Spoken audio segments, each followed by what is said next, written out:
My name is Torrey Campbell, and I am from Portland, Oregon, and I work for the Economic Development Agency of the City of Portland. My role there is I manage a team of 11 direct reports, and our responsibility is working with entrepreneurship in the city, as well as community economic development initiatives. So a lot of the work that we do as it relates to the conversation we're going to have around black businesses is trying to create a network that really provides opportunities for business growth, really focusing very deliberately and unapologetically on trying to close the wealth disparity gap with entrepreneurs of color in our city who historically have been left out of the growth and boom that we've experienced over the last 10 years, and even more importantly, historically, because of racist practices and policies.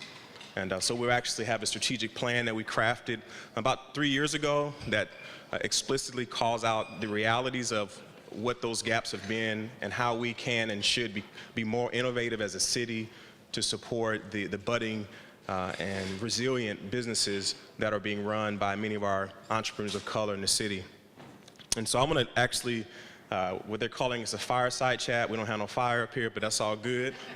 But this is a chance for us to be reminded of the grit, the resiliency, the innovation, and the leadership that comes from black businesses throughout the country. As we've already heard this morning, Connie set a great framework with metrics and numbers, which are very important to inform us. But there's nothing like the place of storytelling, which ultimately I believe compels us and inspires us to move into action. And so it's our hope over the next few moments that you will get a chance to hear from three business leaders, innovators, and entrepreneurs from across the nation that are going to just share their journey, their story, again, to add flesh and context around oftentimes what feels very challenging and complex of how can you as foundations and wherever perspective you sit in can support business owners. And so I would actually like to invite them up at this time, and I'm going to do a little bit more, a few stories that I'll share, and then we'll jump right into it. So if I can have Ravi Norman from Thor Companies and Gloria Freeman from Ulis Homes and Christopher Lee from Think Inspired make their way up, and can you give them a warm welcome as they come to the stage?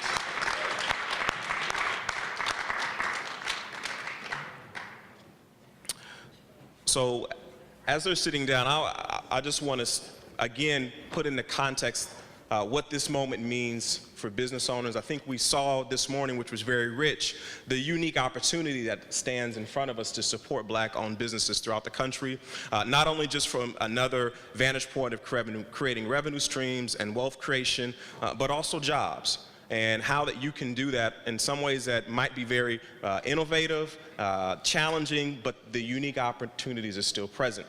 For many of us, we know that in economies, it's very cyclical, meaning there's always like a 10-year to 15-year strong run, and then there's a recession. And so in many ways, the current space that we're in right now, it's coming off the heels of a very deep recession in 2007, where many of our communities were adversely impacted by that. What was maybe a common cold for white business owners was cancerous for black business owners in terms of what we lost in our margins, in our businesses. And so one of the things we really want to think about in the work that you can do is to consider how you can play a role in helping to preserve the gains that are being made by black businesses in this season, and also how to stretch and move from a place of innovation in terms of funding to ensure that when those cycles do happen again, and they will, that they can be better positioned to not only just make it through, but for many businesses who were able to make it through, they actually found a landscape that was ripe for opportunity. But it's always a matter of, can you stay the course? I'm sure many of us, when we think about the housing market, is a great example, where a lot of folks were like, man, I was just $15,000 or $20,000 away from buying that home down the street that was wildly affordable at a downturn, and now I can't even touch it. I don't know if many of you have had that experience, but I know that's a common theme throughout the country. But today we're going to talk about businesses, and before we get started, I do want to just ask if you, by a raise of hands, how many of you in your life have been a business owner or an entrepreneur, or in some ways have had a side hustle? Just a show of hands. Okay, look around. Everybody, most everyone has raised their hands, and I think you would find that this conversation and this theme of having supplemental income, being innovative, creating a product or a service that solves a problem for someone else that they're willing to pay for is something that we've all flirted with. But what we have on the stage are individuals who move from it being a side hustle to being the main thing. And not just being the main thing where they're still kind of barely making it, but they're finding great success. And I think you'll appreciate the stories both of resiliency and growth, but also keeping it real, some of the challenges that they're going to present. The last thing, and I'll sit myself down and really get to highlight them, is I just want to remind us through a story that from my own just childhood growing up, we talk about the theme of a fierce urgency of now. And I can remember growing up in Portland. I'm originally from Oakland, California. Grandparents moved to Portland in the late 80s to retire and run away from all their kids. All the kids found them in Portland and moved up there. And I know some of you are like, man, I can't believe there's a brother in Portland. I didn't know y'all had black folks up there. We have 80,000 total, the whole state, less than 0.5%, less than 1%. And some of that is because of the lack of hospitality and the very complex and dark history of Oregon as a state, who actually their way of resolving slavery, that question around slavery was just to exclude black folks from the state as a whole. So you talk about that as a history, then you understand sometimes the small numbers and that legacy that's there. But that being the case, there is a vibrant and a resilient community, not only of African Americans, but just folks of color in the city. And as a kid, I remember coming from Oakland, and my grandparents moved to a place in southeast Portland. And one of the things that always struck me is in Portland, you tend to have real 4 seasons. I don't know, not every place you live has like real rich 4 seasons. You know, summer's very real summer, fall is fall, the leaves, change, winter's winter, and spring, everything blooms. But one of the things that struck my brother and I as kids is we'd always walk down the street from, my grandparents they started a business, started a barbecue restaurant, and we'd walk from the restaurant to the house. And as we'd walk along the street, we'd always notice all the fruit trees that were always around. And so literally, what we would normally have to get at a grocery store in Oakland, we can just get by walking down the street to the house. So you get your plums, you get your figs, you get your blueberries, you get your raspberries. These are just growing in people's neighborhood, in their yards, and we would obviously ask for permission, but we were always struck at just the bounty of fruit that was always available. Red cherries, Bing cherries, apples, you name it. And our family would pick them, and they would can them, and I learned all this old school stuff. My grandparents were really from the South, so I think them moving was a chance to reconnect with kind of their Southern roots. But one of the particular fruits that was always fascinating that our family would have to get was the blackberries. I don't know if you've ever picked blackberries, but blackberries fight back. And they would have these thorns that would stick out, and I remember as a family, that was the one fruit that it wasn't easy picking. But if you could get them, what you can make with them was amazing. And actually, you kind of appreciated those pies more than other pies, because apples are pretty easy to get. And these blackberries, and I remember we would have to dress up, clothes, gloves. My uncles would get real creative on their attire. They'd put duct tape around their legs, and we would take buckets. And then they started getting big sheets of plywood. And they would take this plywood, and what you do is, because to get the choice blackberries, you have to actually go deep into the thorns. It was like counterintuitive, And so they would throw all these things down, and we would trample over it and pick for hours, and you'd get poked. And I always remember how we appreciated what Grandma made of those blackberries, whether it be her jam or the pies. The reason I say that is because I think even in this work in which we're going to talk about around supporting black businesses, is a lot of the work in which we are currently funding, the easy fruit has already been picked. And when we think about how do we support black businesses, I think this is an area for many foundations that they have to wrestle through. But I would say it requires a different kind of innovation. But if you can choose a path that gets you there, the reward is going to be that much sweeter. And so my encouragement is, as you listen in, you're going to hear stories that should remind you that the fruit is worth picking. And in many instances, when you think about the places of opportunity, particularly in economics where it's cyclical, oftentimes rotten fruit or fruit that has gone bad was just ripe fruit not picked in its season. And I think what we'll find is that if we miss this moment of not supporting black businesses in our current economic opportunity where there's boom and there's reduced unemployment or underemployment, this is a window where there is a ripening of black businesses that are growing in ways that we've not seen. However, there are many more that need a support that if they do not get it, it will be a fruit that becomes rotten, meaning it wasn't picked in its right season. And so that's my encouragement as we dig in and hear from our panelists. We ready? All right, here we go. Am I on? I'm on. Microphone check. 1, 2, what is this? Okay. So, come on, Robbie, that's what I'm talking about. So, I want to give you guys an opportunity. I purposely withheld a formal introduction because I think a small business owner tells their story better than anyone. So I'd love for you to first just go down and introduce yourself, name your company, who you are, and maybe a little bit of a description of what your company does in terms of the product or service that it provides. So we'll start with you, Robbie. Well, good afternoon, I guess it is now. I'm Robbie Norman, the CEO of Thor Companies. We're based out of Minneapolis, Minnesota, 6 offices around the country. We're a turnkey real estate firm, so we have in-house commercial development, and 90% of our business is commercial. In-house design, we can stamp drawings all over the country, and as well as 4 countries abroad.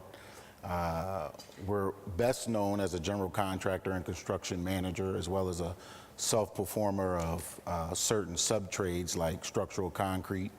And then we also own an energy and utility management company and a consulting firm. We do about, I think 2017, all of those businesses together did about $381 million in revenue. We have about 370 employees. And in the construction business, that only goes down to our full-time businesses at the superintendent level, doesn't include the craft labor as well. And we've been around since March of 1980, founded by a guy named Richard Copeland. So I've been with the business for 14 years. I was the CFO for the first 5, and I've been the CEO since September of '09. Great, thank you. Gloria, can you introduce yourself? Yes, good morning. I'm really happy to be here. I got here on Friday and I have enjoyed myself. I not only that, but I also love telling my story. So I started my business in 1999. I'm sorry, my name is Gloria Freeman. I own Olu's Home, Olu's Beginning, and I also have an LLC that holds my real estate. I started my business providing a service for adults that are developmental disabled and or severely mentally ill. There was a moratorium placed on that type of business, so we end up doing senior housing, so we actually provide senior housing. And as well as about 3 years ago, we bought a commercial 18,000 square foot commercial building, and we decided, when I say we, my daughter and myself decided to start a holistic intergenerational early childhood program. And our goal is to eventually franchise that part of our business. Our business is a little over 5 million, and we employ 120 people in our organization. Okay, thank you. All right. And last but not least, Christopher. Yes. Good afternoon, everyone. I'm Christopher Lee. I'm CEO of Think Inspired, and we are a cross-channel marketing agency. It's a fancy way of saying we get involved in everything from media placement to social media management for our clients. Any of y'all ever watched the show Blackish on TV? Well, I get to live an episode of Blackish almost every single day, and it's a lot of fun. Sometimes it's kind of like companies are paying me to tell them how black folks think. We are a multicultural agency with a specific, I guess, influence on connecting brands to African American and Hispanic consumers. And again, we represent clients from the automobile industry, like Mid-South Ford dealers to Northwestern Mutual. Tri-State Bank was here, which is one of the 20 plus remaining African-American owned banks in the country. It's headquartered here. Had a representative here a little earlier from them. So we get a chance to see so many different industries, and it's always interesting because people want to understand how to connect authentically with diverse audiences, and that's what we specialize in doing. We have an office, our headquarters is here in Memphis. We have an office in New York, and again, it's for me, this is the most enjoyable venture I've ever been involved in, and as I tell my story, you will understand. I created Think Inspired a little over 5 years ago, and we've had tremendous success thus far. But my story is a series of winding roads. Excellent. Well, we're willing to take a few turns with you here in the next few moments we have. And I'll actually start with you. I mean, I think one of the things that's always important is just to level set. What was the motivation for you to step into becoming the business owner and business leader that you are? So I'd love for each one of you to think of maybe an aspect of what motivated you, what inspired you to step into the space that you are now. Yeah. For me, it's real simple. When I was about 8 years old, I remember, like most kids, asking my dad, hey, Dad, what do you want me to be when I grow up? My father was one of the first I guess African Americans in the late 60s, early 70s to be allowed into corporate America. Holiday Inn, which was founded here in Memphis and was headquartered here in Memphis for many, many years. My father was one of the first African American executives with Holiday Inn. And so I was always enamored, with that lifestyle of what he was doing. I'd be like, Daddy, what do you want me to do? And all he would ever say is, I want you to be your own boss. And I couldn't understand it at that point in time, but I took it to heart. I was like, okay, I think I'll do that. So for me, I knew when I was about 8 or 9 years old that I wanted to be an entrepreneur, even though I didn't know what an entrepreneur was. I didn't know how or what, but I knew I just had this burning desire inside of me that God had just placed something inside of me that I just, I couldn't do it. I couldn't see any other way. So that was how I actually got started. And then 2 years after I graduated from college, with a couple of my college buddies, we decided to start a paper distribution company. And we started that business out of the trunk of my car and grew it to a multi-million-dollar business. So that's kind of my foray into entrepreneurship. Thank you, Christopher. Gloria, how about you? What has motivated you to move to become an entrepreneur? Well, I was an underwriter for many years, and the company sold the block of business that I used to underwrite, and so that meant I was out of a job. And I could have went back into that field, but I didn't really quite feel fulfilled. And so I kind of bounced around doing different things, and I thought I wanted to be in the beauty industry, and I did some estiology training back then and found out that that wasn't what I really wanted to do.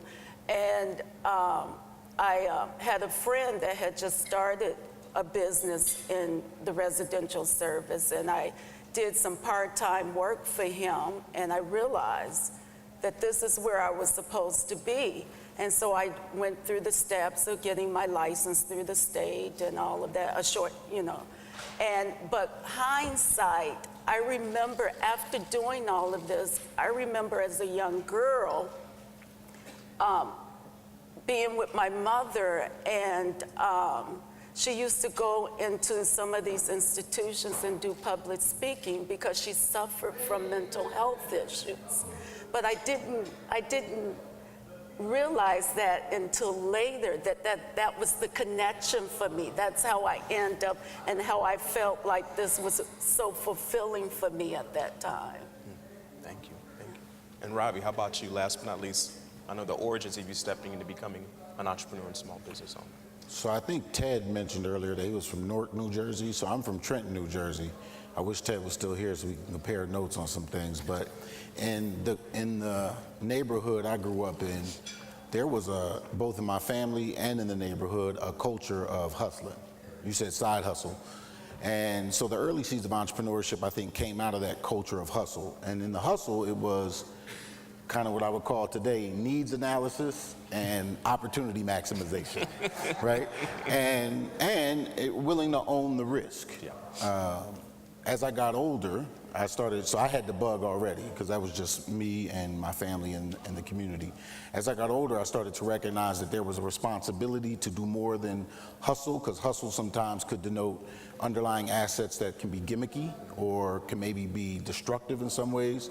And I started to recognize that there's a real responsibility that's tied to entrepreneurship, but those same seeds of need analysis, opportunity maximization, owning the risk, and then owning the responsibility kind of, I think, planted the seeds for successful entrepreneurship for me. As I got into my corporate career after college and, in grad school, I was a corporate banker with Norwest and then Wells Fargo and then with another community bank. I think at 26, I was the youngest Twin Cities commercial banking manager. I started to recognize that there was an 80-20 formula, and that all of the value that I created, 80% went to the institution, and 20%, even if I negotiated well, came back to me. And so in that calculation of value production versus value and compensatory retention, I just thought to myself that I didn't see enough in that infrastructure that it was worth the 80%. And that, paying back to the things that I was reared on, I needed to do my own thing. And so I started my own firm called the Syndicates, which was exactly as the name implies, syndicating loan deals, and made my first $1 million by being able to take $130 million of loans and place them in the marketplace and make 87 basis points on the spread. And after that, I was never going back to really working for anybody else. Yeah. Even in the CFO relationship at Thor, it was an outsourced relationship. So they private labeled my CFO because of my background and education and experience as a white label to the market, but it was really an outsourced deal, so it was still B2B entrepreneurship. Yeah, that's great. I think it's important that all of your journeys have started at different spaces, were prompted and motivated by, at times maybe described differently, but there's still some threads of some commonality. One of the things I want to hear a little bit more, and I think the audience would appreciate, is, too often the way in which we characterize and we celebrate small business that are successful is we kind of ascribe to them this notion that they were kind of birthed out of thin air. They were kind of this unicorn that's overly celebrated. They were, one day they were this, the next day they were that. But the reality is, most of us have had help along the way, have had significant and unique opportunities. Some of it has been a result of our hard work and ethic, but a lot of it has also just been kind of the timing of things. And so I'd be curious to know, how would you describe maybe one significant moment or several instances where you got help along the way? And I'll just frame it in the notion that a lot of times, even the statistics that were shown today, many people don't realize, even now within the entrepreneurial space, that African American women are starting businesses. I want to say it's 3 times more than just their white counterparts, like almost, so 322%. I mean, it's crazy to see the volume, and I think Connie showed that even in the statistics that African Americans as a whole are really pushing the envelope when it comes to starting. But starting and actually becoming healthy and stable and growing, as we know, are 2 different things. And even in the work that we do in the city of Portland, also done with organizations like MEDA in Minneapolis, is recognizing that it's not enough just to have a variety of businesses start, but there's actually help and assistance along the way in order for them to mature. It's maybe almost the difference of describing kind of reptiles versus mammals, is a way I usually say it, where you think about the turtle, that they have 100 eggs, they buried it in the sand. She goes back to the ocean and she just praise to God that some of them make it out and some of them make it to the ocean, and then even in the ocean that some of them actually make it to maturity. But what we see within mammals is they might actually have fewer kids, but they stay with them over the course of time, teach them those things that they need to know in order to survive. And I feel like more businesses are successful with that type of model, where there's individuals or organizations that are working with them. And I think foundations, from an investment standpoint, my encouragement would be to look at organizations that are doing more wraparound technical and business support. But that being said, tell us a little bit about what help along the way has looked like for you in your journey, and any one of you can start. I'll go. So I didn't found the business, Richard Copeland did, so there's a different dynamic to the Thor piece, but I know Richard well enough to kind of know the story.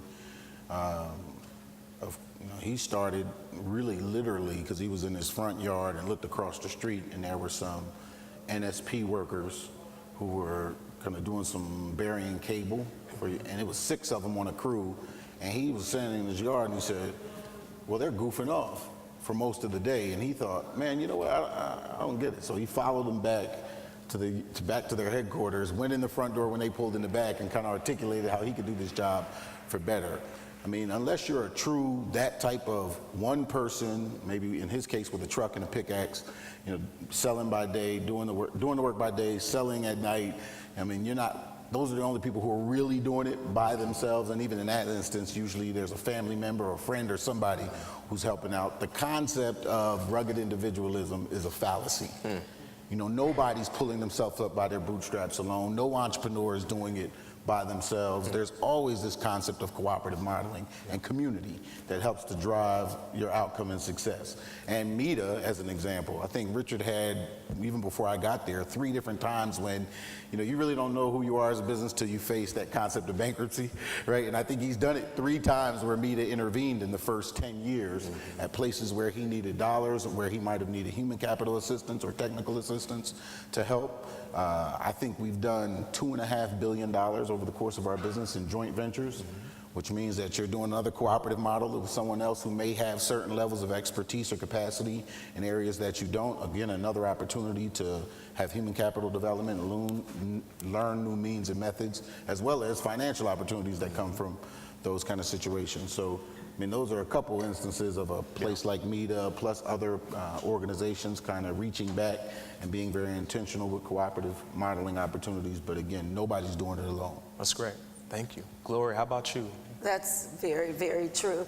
Like I mentioned before, I had worked for someone that had started a business in my industry, and that very same person helped supported me as I was going through getting my license, and we're still very much close, and we mentor each other, we consult with each other. So it's that myth that say that people that do business alike don't really share information is definitely a myth, because we know that there's enough business for all of us. I also have had numerous people throughout my business career support me, and people that's, you know, I had a company at the time because, you know, I was trying so hard to start my business that I had ended up almost losing my home. And I couldn't get a credit line. So the people that were doing my backdoor service for me, my accounting, my billing, they co-signed for my credit line.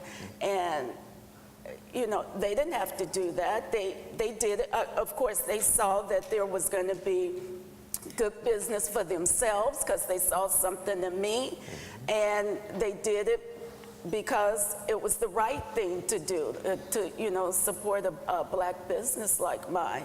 And I've also had, like, META's been, I've been involved with META for about 4 years now, and I went to my bank. I had been banking with them from the very beginning of my business, had my numbers showed that I made money. I was a profitable business, and I wanted to buy this commercial building, and at the end of the day, they said no, for no reason.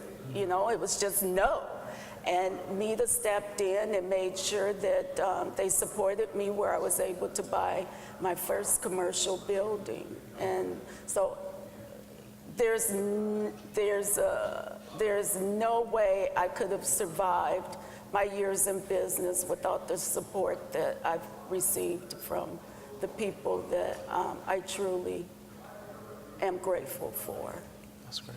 Christopher, how about you? What does help along the way look like for you in growing your business? It goes without saying, help along the way. I mean, it's, I wouldn't be sitting here today had I not had a tremendous amount of help, and still have a tremendous amount of help to this day. One of the things I've learned about entrepreneurship is that the problems don't change, it's just the size of the dollar amount associated with those problems. So what may be a $200 problem to someone is a $200 million problem to someone else. And typically there's going to be a need for some type of assistance along the way. From the I started in business, my very first business in 1991. Like I said, it's a couple of years out of college, and my first piece of help was my parents saying I could move back home so that I could start. And I remember at the time, all I had was a car note, and that car note may have been $300 a month. And I said, you know what, worst case, I can cut enough yards on the side if I have to in order to be able to pay that car note, and I can make it. But throughout this, this journey, the universe has placed the appropriate source of assistance and help at the time it was needed. I like to study about successful entrepreneurs and what they've done. And there's an author I read a lot of stuff and listen to a lot of his stuff, was Napoleon Hill, who wrote the book Think and Grow Rich. And in studying some of his teachings, he talks about having a mastermind group, and that virtually every successful entrepreneur from Henry Ford on has assembled people who've been able to help them in various capacities. So to think that you're going to be able to succeed as an entrepreneur, as a lone wolf, will probably be very disappointing for you. I just recently read a book by the gentleman who created the UGG boot company. And this book is called The Birth of a Brand. And he tells his story of coming to the United States with this idea for sheepskin boots, and just the twists and turns and how the universe placed somebody there at the right time to help him every single time he needed it. And I can so identify with that. It's just, I think you just got to have your heart in the right place and work hard, and just do not give up. Yeah, I appreciate you guys being very candid, and it's not seen as a deficiency. If anything, it seems as wisdom to recognize you, even in your strength, you still need others. Can I say one other thing? And again, through my journey, I've lost it all twice. So when you said you've almost lost a house, I did lose a house. And I've been down that journey of, the extreme highs of signing, a $1 million contract with a client, to the other side of that equation. I heard a gentleman say to me once, he said, Chris, in the very beginning, shares and ownership interests don't matter to people. Everybody, hey, we're in this together and we're going to do it, and everybody's excited about it. He said, but not everybody wants to go stand up in front of bankruptcy court. No one wants to deal with that part of it. And you will find is, if you study the history of entrepreneurship, whether it's African American ownership or just entrepreneurship in general, you have to face down some daunting tasks and some daunting days in order to make it. Yeah, I even think they say statistically, just business owners in general, 65%, maybe higher, fail. We're talking about individuals that are assuming risk all the time with a high attrition rate. And so how do we then add on the layers of the complexion of our skin and the historic discriminatory practices, that have been levied against us? We have to rise above that. Absolutely. And so in many ways, what you see in front of you today is actually quite remarkable. It's building a business with one arm tied behind your back. So I commend you. But the thing I love is that you talk about the community around you that supported you, and the way in which you've trusted and showed up and being vulnerable. That really is probably the biggest challenge, is to say, I don't know this well enough. I need support. One of the things I wanted to have you talk a little bit about too, because I think the foundations and those in the audience will need to understand and appreciate, and you've talked a little bit about, at least the two of you, how media has been a great example, is helping us make that leap of, as it's been told to me, it's oftentimes easier to do the work of 10 than to train 10. And how, as a business, when you're trying to scale and grow, because we see that statistically, black businesses overall nationally only add less than a percent towards overall profit revenue of our nation. So we're not making a lot, and a lot of it has to do with getting out of our own ways and learning how to lead differently, right? Where we have all the hats to now we can only have 3 of the hats. Can you tell us your journey in terms of your leadership development, and who came along and supported you? What things did you have to learn? What things did you have to let go of? What things did you have to document, right? But, many of us have recipes where we a pinch here and a splash of that and a stir, but to grow into the scale in which you guys have meant that you had to document many more things that you can set it out for someone, train them in 3 weeks, maybe 2 months, and then they could replicate with the same level of efficiency and excellence in which you had. But that takes you slowing down and actually working on your business and thinking about how do I want to design this for someone else to walk into. So tell me a little bit about your journey in terms of your leadership development to get away from doing the work of 10 to training 10 and seeing your business grow as a result. Well, I could say mine started out when I applied for a program called the E200. It's through the SBA program, and it was the first year that they offered it in Minneapolis, and actually META is doing what we call a mini MBA program right now that it'll be able to support more black entrepreneurs. Basically, I was the second, it was only 2 of us that were black in the program, and it was mainly white males. And they were all for small business owners, and we had to apply. And I got so much from that, 11 weeks of training, 9 months of training that has carried me through all the rest of my business, learning to understand how to look at my P&L, understand what that means, understanding your cash flow, understanding that if you want to scale, you're going to have to let go. You're going to have to trust the people that you put in place to do their job. And if I had not had that particular training, maybe I would learn by trial and error, but you know, it helped a lot. And I think those are the important things that we need to have as black business owners, some way to help support us, not just in capital. Capital is important, but also in educating us on teaching us the importance of scaling up and what that looks like and how we can achieve it. That's great, thank you. Others want to speak to that? Sure. I mean, for me, there's the formal education pieces that came out of what I would call, you know, that STEAM focus: science, technology, engineering, arts, and mathematics. I'm happy that I was able to have it in a context where culture was always relevant. So it was a public school I went to. It was my local high school in Trenton, New Jersey, and you know, I was with the majority of my people. So you had a cultural relevance, and the teachers were also a lot predominantly African American. So there was this cultural relevance to the stuff I was learning in that STEAM context. The same thing is true when I first started undergrad, because I went to Winston-Salem State for 2 years, a historically black college and university. The experience was extremely relevant for me because, again, I had so much cultural relevance in this feeling of intentional community and everything that I was learning on kind of a formal basis. So then when I went off to a Big Ten school to finish my undergrad and then go to grad school, I already had a context that was tied to what I was reared in. The other piece is, and I don't think this is hit often enough, is there's a lot of learning in the leadership development piece that's both spiritual and psychological. So on a spiritual basis for me, and Gary knows me well, as do some others, I always give it up to God first.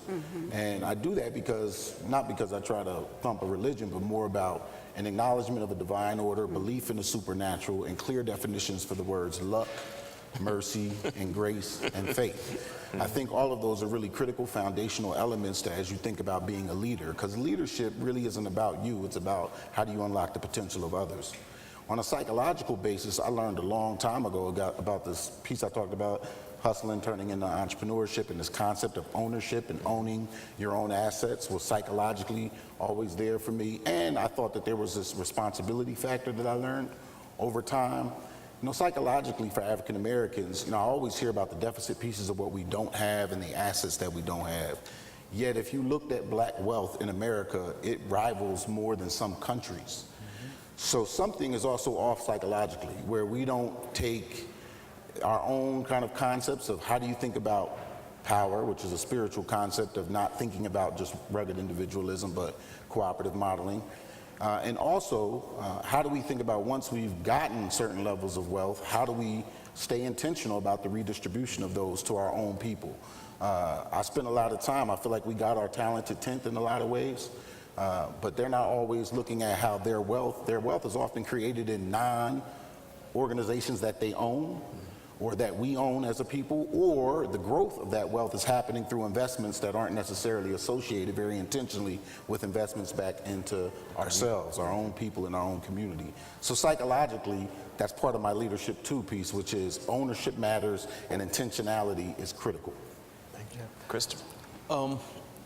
As Rob said, I definitely believe that formal education is a must. A lot of people think they can bypass that step. And I went to school in New Jersey, grad school in New Jersey, in South Orange, Seton Hall. But I learned through some of the leadership studies there the importance of building a team, and that you don't have to necessarily agree with everything that everyone says or what everyone wants to do, but typically it's through a collaborative effort that you can achieve success. I heard an author say once that you cannot give birth to a college student. And that is so true. And it's the same way in business. You're not going to give birth to this mature business. So that means you've got to have best practices in place, and typically it's going to require you to collaborate with other people in order to be able to do that. So from my leadership perspective, I try to focus on onboarding people who first and foremost are a good cultural fit for our organization. Because you get the wrong cultural fit in there and it can disrupt things mightily. So that's one of the first things we look for is cultural fit. So once we see that a person is the fits our culture, then it's on to what skill sets do they bring to the table. And we pretty much try to not micromanage, but make sure that people are able to give their input, their suggestions, and their ideas of things that we should do in order to grow as an organization. Excellent. We have a few more moments, and then I want to open it up for Q&A. I guess the final question I'd like for you to consider as this conversation has a lot to do with you being able to tell your story to foundations, and we've talked this morning around the role that they can play, really being very innovative in a way in which they are able to unlock opportunities through the way in which they support either organizations that are directly providing business consulting or even access to capital. In your own words, what would you say are things that foundations philanthropically can do to support either your business or the business industry and environment that you see yourself in as you understand it? So, I'm not one that's trying to say what somebody else should be doing, so I won't tell you what I think you should be doing, but I'll just give you some anecdotal pieces. One is, I think Gary and Connie and this intentionality around how philanthropy intersects with private business is really critical. I'll give you some statistics if you want to talk about just economic impact stuff. So in the 38 years that Thor has been in business, I think we've generated $2.7 billion of revenue. About $1.6 billion of that number is subcontracted revenue, stuff that we do not self-perform ourselves in-house. That means there's another business who actually is getting revenue growth from that scenario. About $620 million of that has been spent with minority entrepreneurs. About $470 million of that number is African-American businesses or black-owned businesses. I think over that same time period, we've created 2,200 jobs or some number like that, of which I think 990 of those are people of color and 610 of those are black folks. And the average salary is like $70,000 before any kind of bonus structure. So I think if my math serves me right, that's like $43 million or something like that. So private business, especially if it is injected with enough resources to grow those businesses, I think there's enough data that shows a propensity to hire our own people, invest in our own people in our supply chains, procurement and workforce. So there's a good relationship there if we're talking about social investing and social impact, especially for businesses who can be and especially now with B Corps and some of the other things that are out there where businesses are having to be really upfront that the earnings per share conversation and wealth creation isn't just about maybe one specific owner, but we see the lens through a social impact. And I'm very clear on being able to quantify what that social impact is, environmental impacts too, as well as economic.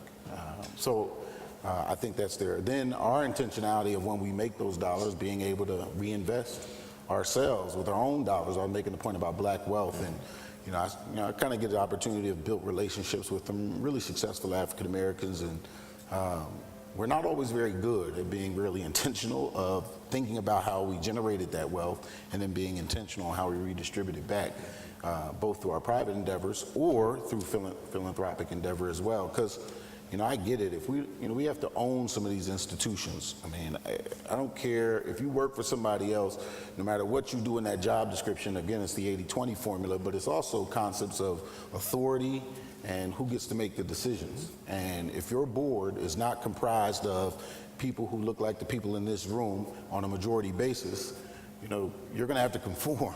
I mean, that's just kind of how the game works. And so this concept of us being really intentional about ownership. And then the last point for me, if I was given a recommendation, is be really good at assessing for stewardship. Sometimes I feel like, and this is in the private sector too, so it's not just philanthropy, when we're allocating resources, oftentimes that allocation can happen on what I call nominal outputs. So I always talk about all that coming up through my journey. I remember when I was producing a certain kind of GPA, which was really good. I mean, I always did really well in school. But I never remember anybody ever asking me what were the inputs that it took to produce the GPA, or what challenges did you have to overcome to produce them. So nobody knew whether I was in a community of gunfire, or whether or not I was able to, I was doing homework a lot of times at 2 o'clock, not in my house even. Nobody even asked those questions. They just said, hey, a 3.8 is a 3.8 in our mind. And the same thing happens with business and other ways that we assess. I hope we're assessing for stewardship, not for nominal output, because stewardship denotes not just what you output, but what were the inputs and the challenges that were tied to that formula of output, because that's real productivity, and that's where resources should be allocated to the people who are doing the most with the least. And I don't think the assessment methodologies have caught up to that yet. Thank you. I would say, for me, I employ 98% of my employment is of people of color. And I didn't talk much about the holistic intergenerational early childhood program. Yeah, please speak to that. That I provide, which is in North Minneapolis, which is considered one of the toughest neighborhoods there. And about 4 or 5 years ago, we decided to take on the responsibility of making sure that we do our share, our part, to help support our children. The environment is green. We don't use any preservatives in our food that we serve to our children. We made sure that we have seniors within the building to give us support so our children could start to see and trust our elders and respect them. And those are things that I felt I could do and create a business around it, but feel like I'm serving. And also the crucial thing about me in business is my hope is to eventually create a legacy for my family. And by doing that, I'm in the process of doing that, I'm doing something to support my community. And I hope by us talking here today that people like you can see the importance of it and understand that we need that support to continue our efforts. Thank you. And Krista, final thoughts on? Sure. You hear people talk a lot about sustainability, and I think that as entrepreneurs, as a part of our sustainability efforts, it requires us to partner with the philanthropic community, understand that as we are, as the saying about to whom much is given, much is expected. If you are fortunate enough to be successful in an entrepreneurial career, I think it's incumbent upon you to utilize those resources in ways that impact your community in a positive way. So I think, in partnering with the philanthropic community, it truly helps to lift all boats, in terms of that rising tide. So we certainly try to do that in our business. Excellent, great. Well, we appreciate all of you sharing your story, the places of triumph, the places of kind of vulnerability and the need to grow. And we want to now just allow anyone in the room, if there are questions, we do want to, I think that oftentimes helps them be able to really kind of dial in the things that are most pertinent to all of us in the room. So if there are any questions, we definitely can take them now. I'm going to slide over this side so that I can see everyone and acknowledge you. But the last few moments that we do have, yes, ma'am.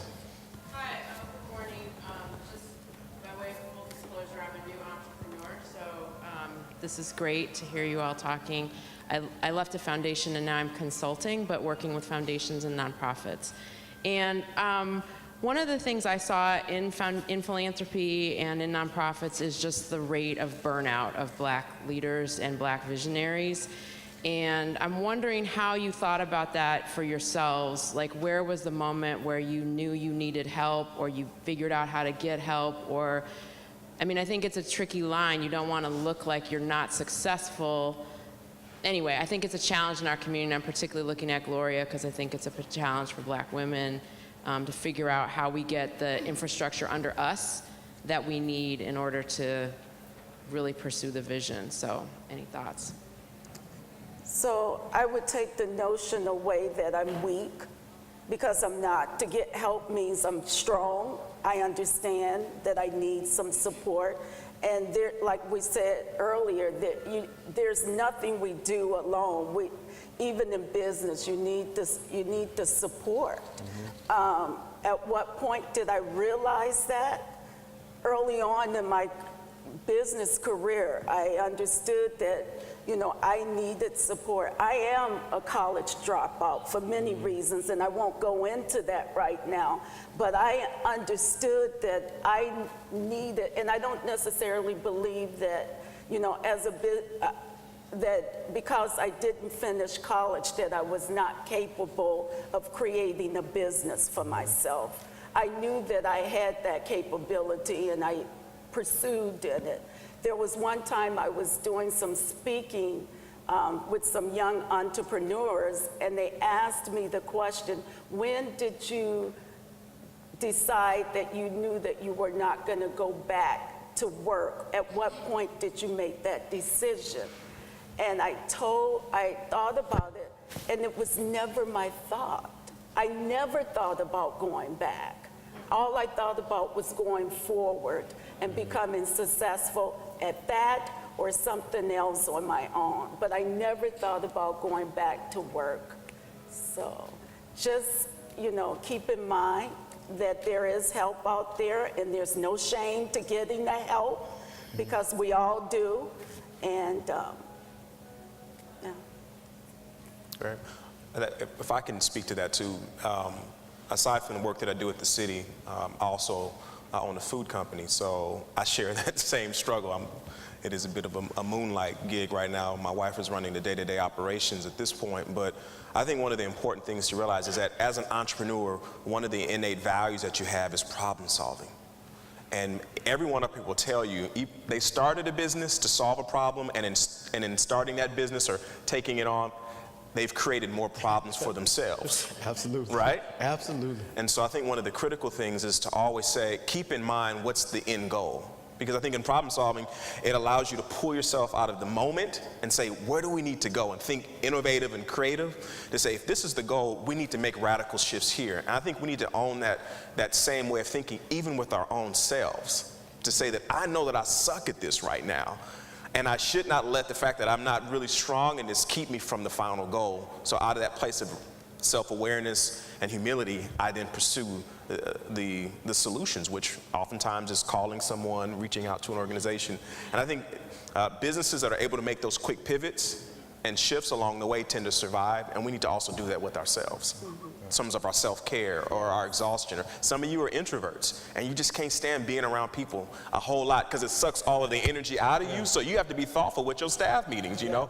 You have to be thinking like, wait a minute, I need 2 more days to recuperate from that last staff meeting because I'm gonna go off on somebody, you know. So but if you're not self-aware, you can run your business into the ground. Absolutely. And you're not making those necessary pivots along the way. So I think that honesty is important. Yeah, I think it's also very important that you manage your pride and manage your ego. Yeah.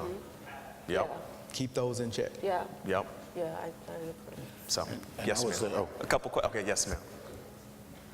Good morning. I'm Natasha Harrison. I'm president and CEO of Community Build Ventures, where we develop powerful, impactful leaders and organizations that serve Black communities. I have been an entrepreneur since 2011. My company was in name only. I started in DC, and I officially launched full-time in January 2012, with my employer being my first client. And so I want to say thank you to AEO and Meta for this report. It helped me when I heard this report last year at the Unity Summit. I reframed on how I could support more Black women in this space, knowing what I've experienced. So how I started my own company is that I identified a coach to help me think about what is my purpose and passion, what do I want to do, investing in that, and that's how I was able to launch. But I think when we talk about Black women business owners, we don't talk about also the life planning. So as I was doing my business, I became pregnant. And so thinking about, okay, I want to take 6 months off, but I don't really have the money, the capital to do it. But my husband and I were like, we're going to make a commitment to do that. I think it's very important when we talk about Black women business owners who want to, expand their family. And also, as I was expanding my family, I was transitioning to another city, reintroducing my business to people. So I had a double, challenge at the same time, even though this city is my hometown, but they don't know me professionally. So I think it's important to have those conversations about that with women. And then also, one of the things that I've experienced working with Black women business owners is that there is, especially business to business, so we provide a service, consulting, coaching, and training to foundations and businesses and government agency, is that I'm finding more success now when they're thinking that I have this huge conglomerate, this huge team. And so I would encourage people who are entrepreneurs that are sitting here now to think about how they can co-op, how they can partner. I really appreciate the panel talking about that you cannot do this alone. Because once now I have this conversation that I have 11 consultants, people are like, oh, you have the capacity. Because there's always a question of capacity with Black leadership, right? And then the last thing I just want to ask the panel is, especially Think Inspired, Chris, as you're thinking about capital and resources that you're providing, as a consultant in the consultant space, talk a little bit about that business planning to get capital, because it's not really guaranteed, like I can say, I can sell how many units or I can have a building, but how you've kind of negotiated that and getting investors and people to support your vision. Right. Well, first thing I want to say is that when you talk about the family piece, that goes for men as well. In terms of when I first started in business, I was a young cat, right out of college, and a lot of my boys we all, had corporate jobs or whatever, and they're going to the Essence Fest, and they're going to Carabana and Toronto, and they're just having a ball, and I'm sitting there like, man, I got a payroll to meet next week. I can't go. And then that same thing transitions into life when you in terms of dating and family and so forth. You've got to, there's sometimes going to be trade-offs in terms of what you can and cannot do. But in terms of from a capital standpoint, in our business, we have fortunately, we've not had to go out and do necessarily a capital raise. Our clients, we've been fortunate in that we've been able to negotiate rates with our clients that allow us to be able to support, our business infrastructure. And it hasn't always been easy. We've had to early on look for non-traditional financing methods, whether that was like through factoring, where basically we sold off, the invoices and got money in today in order to be able to service that client today, instead of having to wait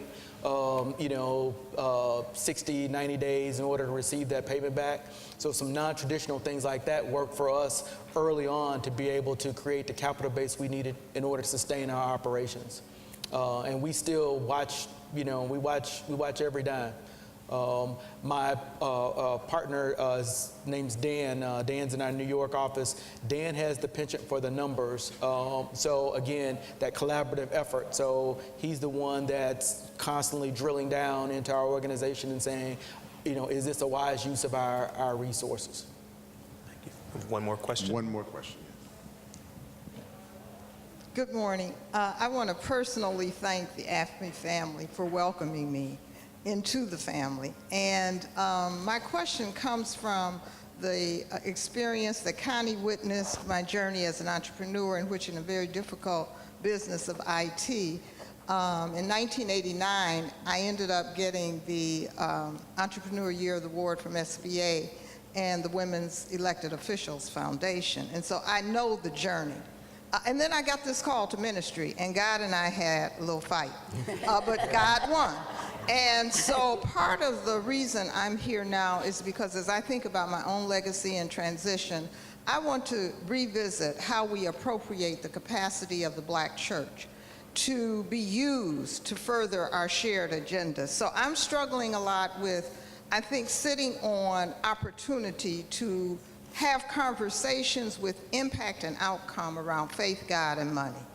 And I think when we put that together, the role of the faith community to be able to translate the capacity, both in terms of memberships as consumers, et cetera, but our collective impact to take dollars and create the kinds of funds that we need to be self-sufficient. And so I would just like any input you have, because my commitment is to make sure that we partner together to figure out a space and a way for us to bring this to fruition. And I'm talking about within the next 12 months. I'll take first stab at that, if that's all right. I think history repeats itself. There's nothing new under the sun. And I think if you study the history of the African American community and you look at the role that the African American church played in helping to grow African American banks, and how African American banks, built a solid foundation in years past with, the banking relationships with the African American church. I think if you go back and study some of those things, there may be a formula there that we just have kind of bypassed lately that says, here's a roadmap to success and being able to tie in these various communities in order to improve our lot as, entrepreneurs and ultimately our economic viability. Great. Yeah, well, All right. I was going to just say something to that. So I think I did bring God into the equation earlier, because I do that because, and actually I think entrepreneurship is about as hope-fueled an endeavor as you're going to find, at least in the secular stuff that we do. Absolutely. And that hope-fueled endeavor for me has always had the three pillars. The first one was God. I talked about that earlier. The second is this concept of community, which I think a couple of different people share, where it's when people intentionally behave like they belong together. That's the definition that I like to use among some others for community. Both of those are something that I think the church has always been at the foundation of trying to educate us on as people. And that spiritual and psychological education is so critical, as I was talking earlier about success. As much as it's about STEAM, it's that spiritual and psychological development as leaders that's critically important as well. And then the third piece of that pillar is your own kind of individual will and personal responsibility stuff that I think will make you successful in life and as an entrepreneur. Inspiration, I always tell people motivation tends to run out of steam a lot faster than inspiration, because it's an internal phenomenon that I think is very spiritual, tied to belief, tied to passion, tied to what you're going to commit your time to. Being aspirational is having a vision and that probability of attainment of that vision. Being productive, both in a time and a quality basis, so efficiency and effectiveness concepts. Being innovative, which is just embracing continuous improvement through perpetual learning. And I always tell people I learned a lot more on what didn't work than the stuff that people were patting me on the back for. Mm-hmm. And then the final piece is this concept of resiliency, which a lot of those we know as a people in the culture, but you're going to get knocked down, and so how do you get back up? And the God thing is really interesting, because I think the most powerful thing that we can do as a human being while we're here to leave a legacy is to bring life. So the woman is already, to me, ordained as the most powerful being anyway for those women-owned businesses that were asking those questions. So just remember who you are. Yes. I And think I just want to say something about that. My name says a lot. Olu means, it's a Yoruba term that means God. So grateful to God. So that is the major reason why I do what I do. And I will say this too, I spend a lot of time thinking about, I'm in the real estate business, so I think about the built environment and the utilization of the places where I think people congregate because we're social creatures and there's an energy transference of being in close proximity to one another. There's a lot of real estate tied to the African American church around the country. And sometimes that real estate isn't necessarily optimized beyond some of the things that go to maybe the kitchen or maybe the sanctuary. I think there's room inside of those facilities to be doing even more maybe contemporary service models on the downtime of the church so that they can be even more relevant. I think especially to young people, there may have to be something that's geared around technology because I think that's where young people are right now. They're either on their phones or the gaming consoles. So doing something that might be connected to where the kids are so that we get them into the church so then they can hear the rest of the things that they need to ultimately be educated and learn from. And there might be something in the cash flows there in terms of different type of tenant structures that could happen inside the church real estate. it's dangerous to ask entrepreneurs a question in terms of solutions. Do I need to cut it, Gary? Yes. You get me to shut it down sign. Yes, sir. Okay. Yeah. But it's been great. Let's give it up. Give it up for our panel.